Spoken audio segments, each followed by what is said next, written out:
Tural, oğlum sən heç nə elədiyini bilirsən. Suala başa düşmədim. Niyə başa düşmürsən ki? Deyirəm, bax, bugün sabah ata olacaqsan, hə? Səndə heç ata olan sifət var. Elə bir bütün bu olanların sənə dəxli yoxdur. Birinci dəfədir də, indi mən də həyəcanlanıram da, baxmadan başımı itirmişəm. Zarafat eləməyin yeri deyil. Bax, bugün o qızın başına hər iş gələ bilərdi, qanaxmadan ölə bilərdi. Biz nə cavab verərdik? Yaxşı da, bacın getdi, sən başladın. Yeşə arvasın, bəs də. Mən də deyirəm, xalam gəncdir, belə şeylə eləməz. Mənəm gənc. Ayaq üstə 40 çıxıb xalamın xəbərin yoxdur. Yox, gəncdir. Sən də yola ver. Neysə, xala mən geyim könlünün yanına, görüm ürəyi nəsə istəmir. Yaxşı, burada sən yoxsa gelirsən? Yox, buradayım mən, hələ sən git. Hə? Yaxşı, tamam.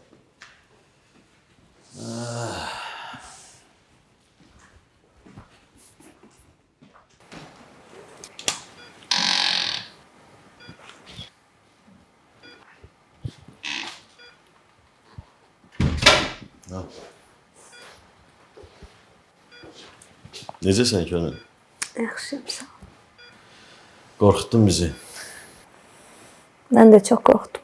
Evdə uşağıma nəsə olacaq. Şükür, heç də olmadı. Tural, çox sağ ol məni xəstəxanaya gətirdiyin üçün. Yox, bir gətirməyəydi. Qoyuydu, öləsən orada. Mama. Nədir? Düz deyirəm də. Nə mama?